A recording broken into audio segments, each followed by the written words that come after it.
The reason I founded the APL was because I had a lot of landscape contractors in the domestic sector who really wanted to have a voice of their own. My vision for the APL when I originally started it really was to give a voice, I suppose, to give a column of mutual support to fellow landscape contractors, especially in the domestic sector. We work alone and very often we get so insular, and I felt there was a need for us to sort of get together, as I said, as a column of mutual support. We had a meeting in Birmingham.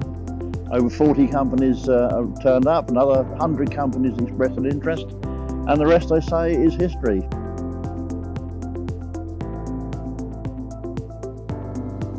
I joined the APL because, really, I suppose, my relationship with Alan Sargent. I think the biggest achievement for the APL is to build this kind of community, build this feeling of belonging.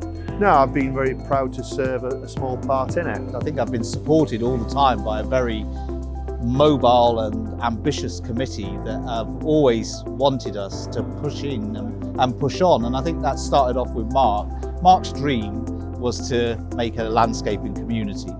And the APL members and landscapers in general want that contact. They don't want to be isolated. It's a very lonely job, and if we can bring those people together, it just helps everyone, and it makes the community just a pleasure to be around and be in. I have the honour of being the first female vice chairperson. It's eye-opening to now be involved with the committee and be able to have our input into where the APL focuses their time and energy. I think also the APL has a great strength and depth of knowledge. I think we're there to assist a landscaper to become more professional and to become more professional in terms of their business, to help them technically to grow, to be a voice for the wider part of the industry, to have that ability to take their concerns. And again, under the HT umbrella, we have a huge lobbying voice, and I think that's tremendously important. As Ken's just said, there is always somebody with more experience than you that you can draw on, and the APL is full of people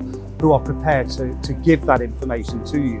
For me, I think a big highlight is just how much the association has grown over the 25 years with a number of memberships.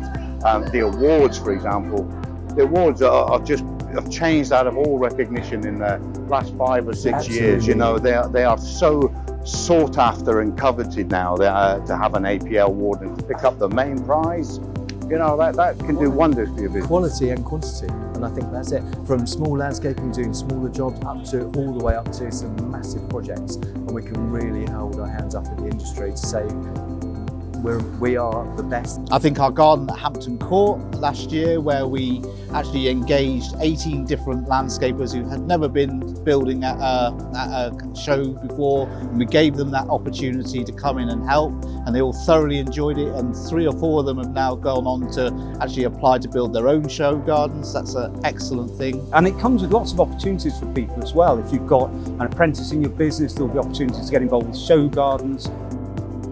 Just all sorts of things that you can get involved with. What we're doing this year, I think World Skills and our apprenticeship scheme are massive achievements, and are fully supportive of getting young people engaged in the industry and getting the word out there to the rest of the youth. If you wanted to look at the icing on the cake, it's the cluster community that we built over nearly 100 meetings a year around the country, in pubs, having a beer, but sharing experiences, and really the APL putting their arm around its members and helping them through. I can go anywhere in the country and find an APL member, and I think that's crucial to our industry, that you're not on your own. You are amongst friends. And I think met some really great people.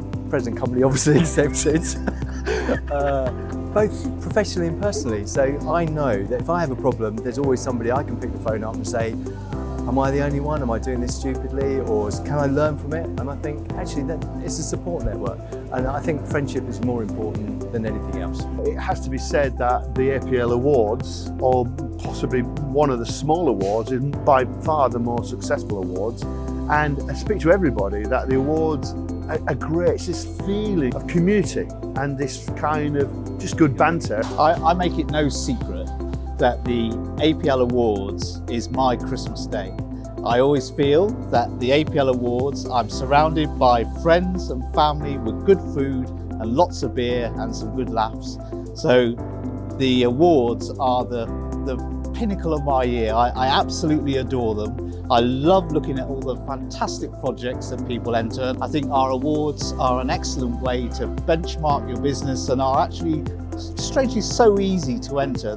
It's not a challenge to enter, and we can help you with your applications, but you could anyone who hasn't entered an award really should, because you could all be part of My Christmas Day, and it would be great to have you on board. The APL's vision is simple: to keep developing and refining initiatives that will enable our members to grow their businesses sustainably and profitably, and to underpin everything with a community that encourages and supports them at every stage. So much work goes on in the background to enable the support it can offer. Watch this space and have fun, everyone.